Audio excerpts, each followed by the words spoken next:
오늘은 마태복음 13장에 기록되고 있는 가라지 비유의 말씀을 봉독해 올렸습니다. 역시 교회 정가를 따라서 이번 주 성령 강림절 9번째 주일에 주시는 본문의 말씀인데요.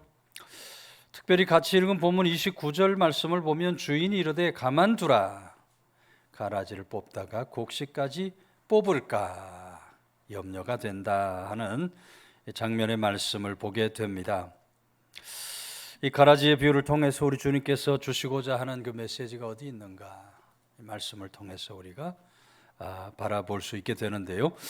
같이 읽은 24절에서 6절까지 말씀 보면 예수께서 그들 앞에 또 비유를 들어 이르시되 천국은 좋은 씨를 제 밭에 뿌린 사람과 같으니 사람들이 잘 때에 그 원수가 와서 곡식 가운데 가라지를 덧뿌리고 갔더니 싹이 나고 결실할 때에 가라지도 보였다 말씀이 기록이 됩니다. 이 말씀은 오늘 우리가 이 세상을 살아가는 동안 곡식 같은 사람도 존재하고 가라지 같은 사람도 존재하는 그런 세상을 우리가 살아가게 된다는 것입니다. 여기 말하는 곡식, 가라지 무엇을 의미합니까? 37, 8절에서 이렇게 말씀하셔요.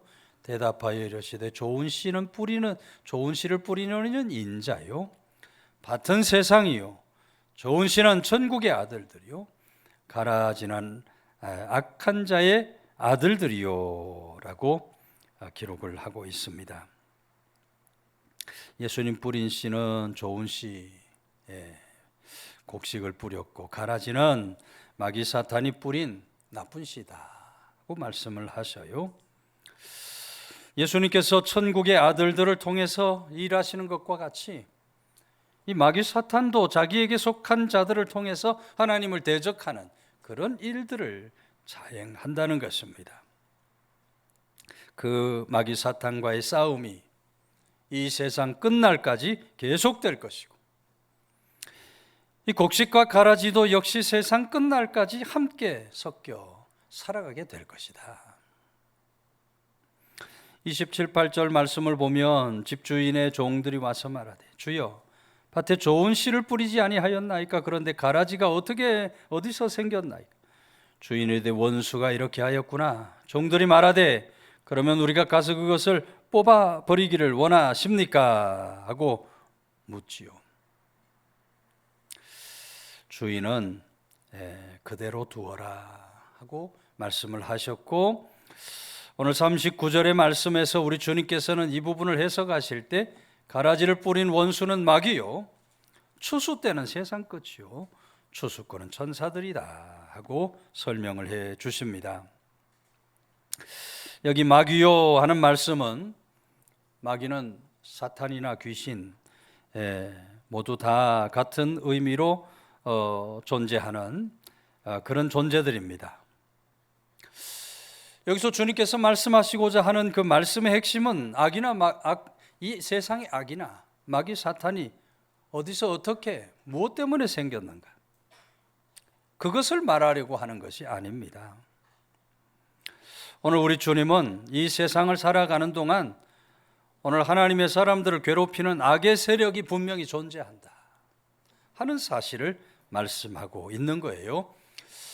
그런 세상을 살아갈 때 오늘 우리 스스로 혼자의 힘으로 살아가려는 어리석음이 아니라 우리 주님과 언제나 동행하며 살아가는 그것이 중요한 것이다. 그래서 여러분, 우리 사는 세상에는 영적으로 분명히 악한 존재들이 있는 줄로 믿으시기를 바랍니다. 이 세상에는 영적으로 악한 존재가 있어요. 어떤 사람들은 마귀 사탄 귀신하면 두려워서 벌벌 떨어요. 귀신이 정말 내 옆에 있는 것 아닌가 벌벌 두려워 떨어요. 성도의 관점에서 볼 때 옳지 않은 자세입니다. 마귀 사탄 귀신의 존재에 벌벌 떨며 두려워하는 것은 올바른 자세가 아니에요. 또 반대로 어떤 사람들은 21세기 무슨 귀신이냐, 말도 안 되는 소리다 그러면서 믿으려고 하지를 않습니다. 그것도 여러분 잘못된 생각이에요. 이 세상에 귀신이 없다면 말씀 속에서 우리 주님께서 그토록 많은 귀신들을 쫓아내셨을 리가 없었을 겁니다. 우리 주님께서 많은 마귀 사탄 귀신의 세력을 물리쳐 주셨어요. 예수님 당시에는 그런 존재가 있었을지 몰라도 지금은 없다 이렇게 말한다면 말이 안 되는 거죠. C.S. 루이스가 쓴 책 중에 스크루 테이프라는 테이프의 편지라는 책을 보면 삼촌 악마가 조카 악마에게 바로 그런 내용을 가르치고 있어요. 세상에는 악마를 크게 두려워하는 사람들이 있고 또 악마의 존재를 믿지 않으려는 사람들도 있는데 둘 다 악마인 자신들의 밥이다라고 말하고 있는 거예요. 두려워하는 사람도 뭐 그런 게 있겠나 하는 사람도 모두 다 마귀 사탄의 밥이 되고 만다는 거예요. 여러분, 성도는 이 세상에 마귀 사탄의 존재가 분명히 있다는 것을 믿을 수 있어야 돼요. 악한 세력이 있다는 것을 믿을 수 있어야 돼요. 그러나 동시에 우리 주 예수 그리스도께서 십자가에서 죽으시고 부활하심으로 이 마귀 사탄의 권세를 완전히 물리치시고 승리하셨다는 사실도 믿어야 할 줄로 믿으시기를 바랍니다. 본문에서 예수님과 마귀 사탄의 싸움은 세상 끝날까지 계속된다고 했어요. 예수님과 마귀 사탄의 싸움이 계속되니까 무슨 동등한 능력을 가지고 전투를 벌이는 것으로 생각할 수 있는데 전혀 그렇지 않습니다. 우리 주님이 이긴 승리를 싸우고 있는 거예요. 세계 제2차 대전 때 노르만디 상륙작전 다 들어보셨을 겁니다. 노르만디 상륙작전으로 전세가 기울어요. 연합군의 승리가 확실해진 겁니다. 이제 독일군은 지는 싸움을 하게 된 거예요. 물론 아직 전쟁이 끝난 것이 아니에요. 총알이 날아다니고 포탄이 여기저기서 떨어지며 거기 맞아 죽을 수도 있습니다. 그러나 전세는 이제 더 이상 바뀌지 않아요. 연합군이 이긴 전쟁을 싸우고 있는 겁니다.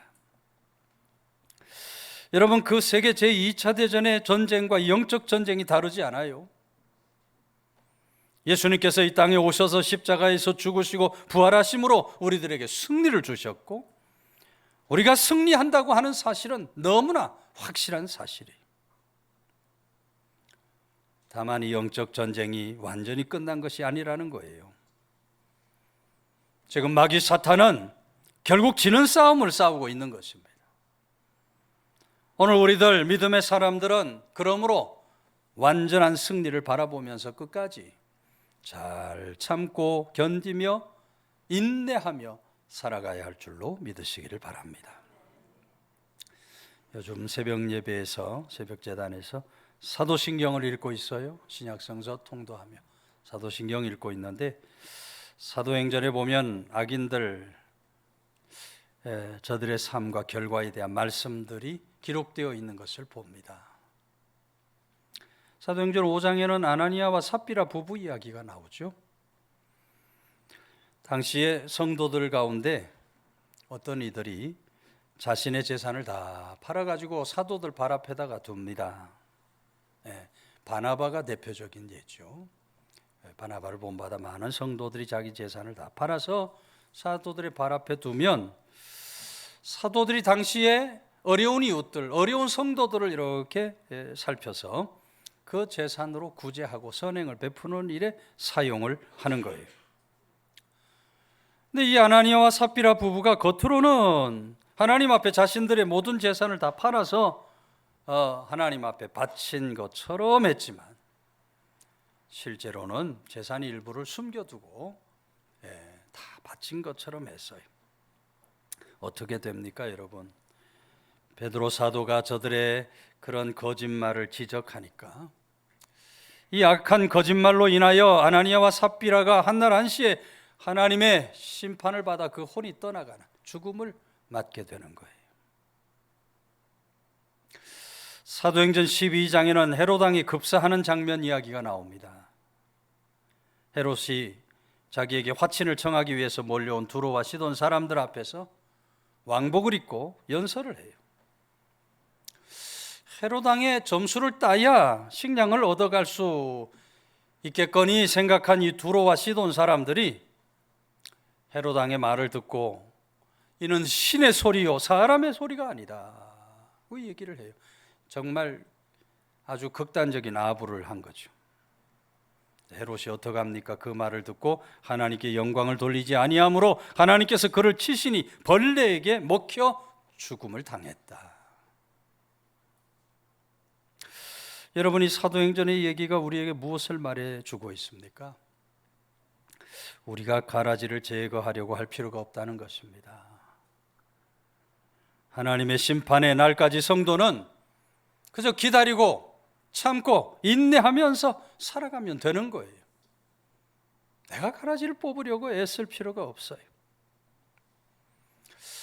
이런 얘기가 있어요. 요즘처럼 수박이 한창인 계절인데 어느 동네 청년들이 그 마을에 아주 인심이 고약하기로 소문난 할아버지 수박밭을 밤마다 들어가서 수박 서리를 하는 겁니다.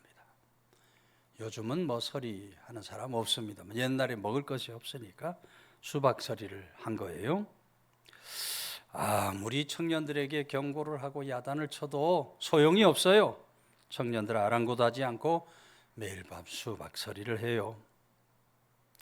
화가 난 할아버지가 어느 날 경고문 하나를 딱 그 수박밭에 붙여놓아요.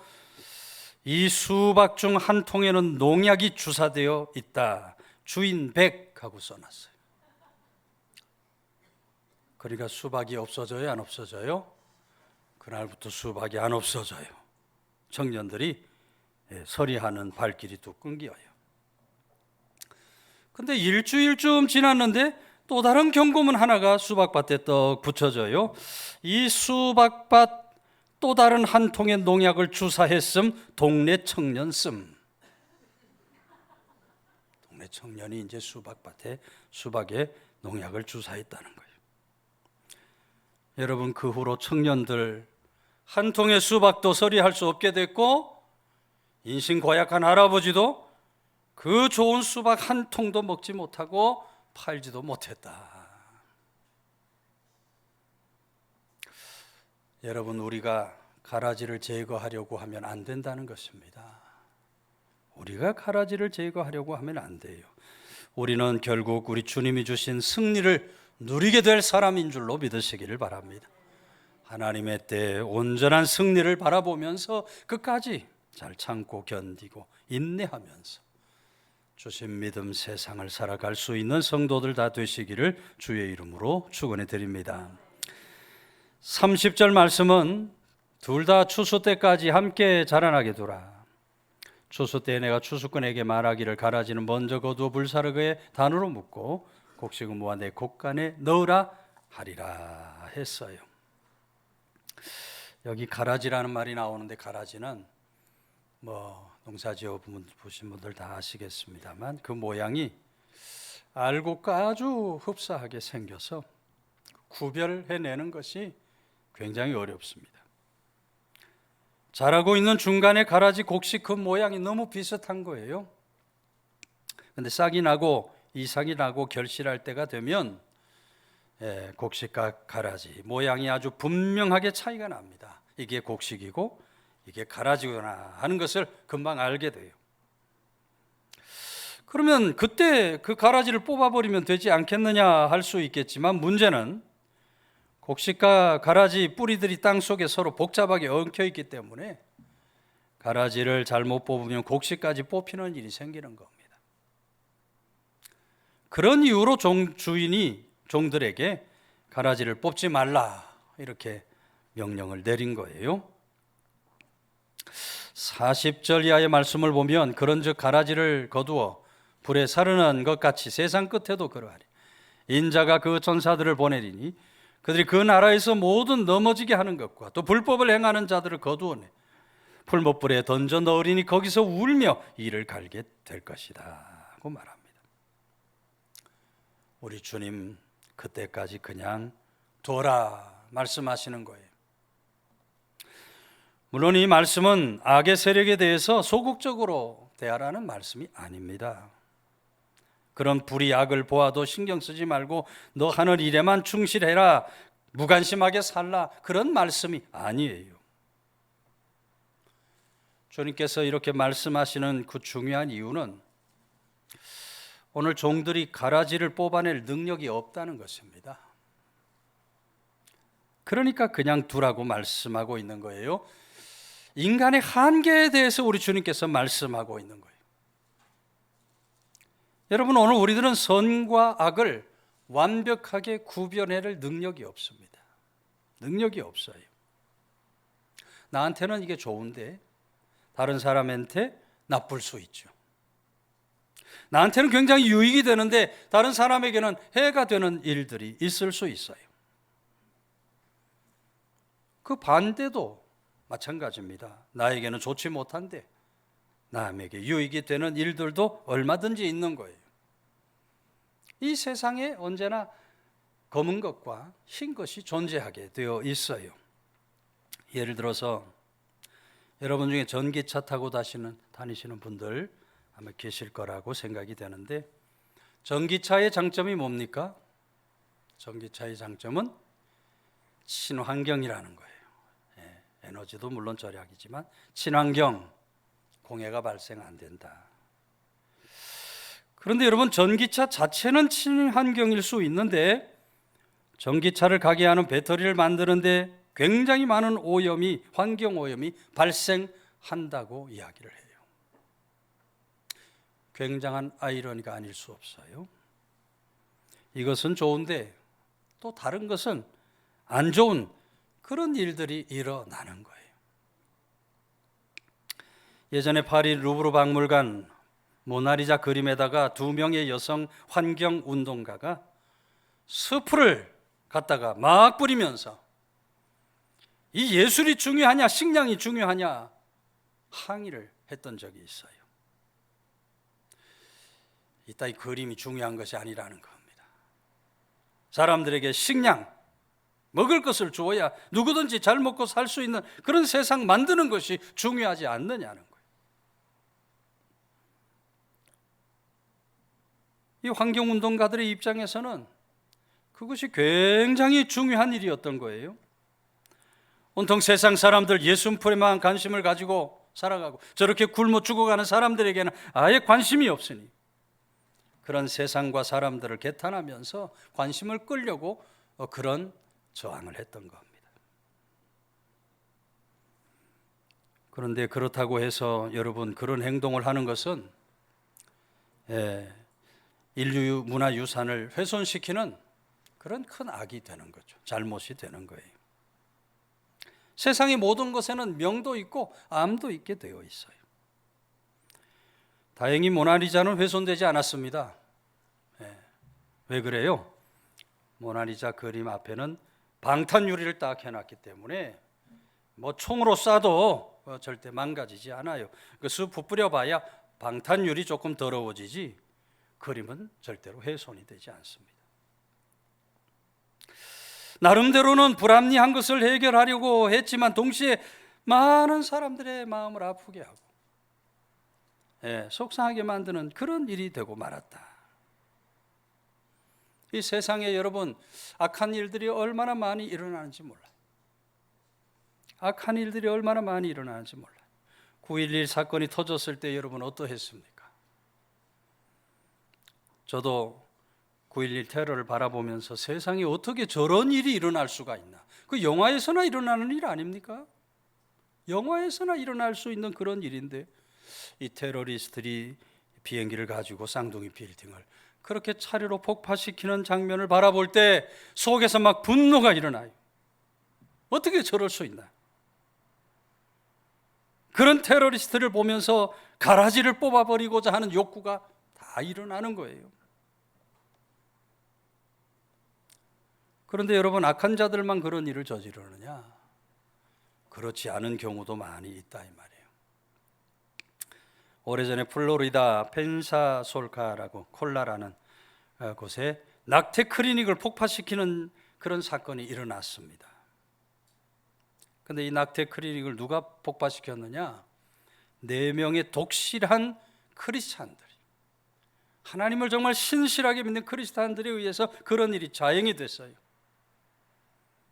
하나님은 낙태를 원하시지 않는다, 낙태하는 것을 미워하신다는 확신으로 세 곳의 낙태 클리닉을 폭파시키고 심지어 낙태 시술한 의사를 죽여 살해하는 그런 일까지 벌어진 거예요. 하나님 잘 믿는다는 사람들에 의해서 그런 일들이 일어났던 거예요. 여러분, 이런 사건들의 공통점이 무엇이겠습니까? 악에 대한 혐오감이죠. 악에 대한 미움과 증오입니다. 9.11 테러도 저들 마음속에 있는 증오와 미움 때문에 그런 악행이 저질러진 거예요. 그 이전 이후에 있는 모든 테러 사건도 여러분 다르지 않아요. 그런 사람들이 모두 자기 스스로 가라지를 뽑아버리겠다고 하는 그런 열심으로 가라지를 뽑아 태우는 일을 서슴지 않고 행했던 겁니다. 여러분, 그 결과가 어떻게 되었습니까? 가라지 잘 뽑히고 문제가 다 해결됐습니까? 그렇지 않아요. 오히려 더 큰 재앙이 일어나고 더 큰 전쟁이 일어나고 더 큰 테러가 일어나게 되는 거예요. 이쪽에서 당하니까 저쪽에서 보복을 하고 아직도 그 보복이 계속해서 일어나고 있어요. 지금 이 땅에 일어나는 전쟁들, 미국과 중동의 전쟁도 사실은 다르지 않아요. 모두 그런 일들의 연장선상에 있어요. 아무리 자기가 옳다고 주장을 하고 정의감에 불타서 한 일이라 할지라도 여러분, 그것은 결국 모두 자기 입장에서 나온 편협한 생각에 불과한 것입니다. 그래서 우리가 흔히 하는 말로 내로남불이다. 내가 하면 로맨스고 남이 하면 불륜이다 하는 말이 나온 거예요. 여러분, 세상만 그렇습니까? 우리 가정 돌아보면 우리 가정이 내게 때로 기쁨도 주지만 우리 가정이 슬픔도 주고 고통도 줘요. 남편과 아내 사이에 늘 좋은 일만 있으면 얼마나 좋겠어요. 그러나 안 좋은 일도 일어나요. 슬프고 고통스러운 일들이 일어나요. 부모와 자식 간에서 늘 좋은 일만 있으면 얼마나 좋겠어요. 그렇지 않아요. 부모와 자식 간에도 슬퍼할 만한 일, 고통스러운 일들이 일어나요. 우리나라는 세상의 다른 나라와 달리 유독 이 고부 갈등이 말이에요. 시어머니, 며느리와의 이 갈등이 얼마나, 시어머니, 며느리 사이좋게 행복하게 잘 살면 얼마나 좋겠어요. 서로 상처를 주고 서로 아픔을 주고받아요. 하나님의 교회는 어떻습니까? 여러분, 당연히 하나님의 교회의 선한 모습이 많이 있지만 좋지 못한 모습들도 하나님의 교회에서 얼마나 많이 일어나는지 몰라요. 여러분, 교회가 무엇입니까? 교회는 하나님 앞에 예배를 드리고 말씀과 기도로 살아가는 곳입니다. 성도들끼리 서로 사랑하고 섬기면서 은혜 가운데 든든히 서야 하는 곳이 바로 하나님의 교회예요. 그러나 너무나 많은 교회들이 이 일을 이루지 못하고 살아가요. 다투고 분쟁하고 물고 먹는 일들이 얼마나 한국 교회 안에 많이 일어나는지 우리 교단 총회 재판국도 아주 하루도 쉴 새가 없다 그래요. 얼마나 재판할 만한 일들이 많이 일어나는지. 그래서 여러분, 이 알곡과 가라지가 있는 세상 속에서 우리 주님이 주시고 계시는 마지막 말씀이에요. 43절에서 그때의 의인들은 자기 아버지 나라에서 해와 같이 빛나리라. 귀 있는 자는 들으라 그랬어요. 무슨 말씀입니까? 이렇게 알곡 가라지가 많은 세상에서 성도가 해야 할 일은 의로운 삶에 힘써야 된다는 거예요.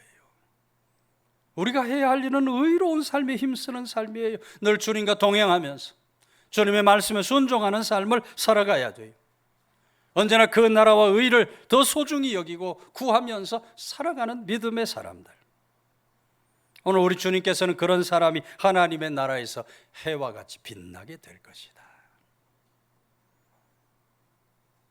알고 가라지에 대한 것을 우리는 하나님께 온전히 맡겨야 할 줄로 믿으시기를 바랍니다.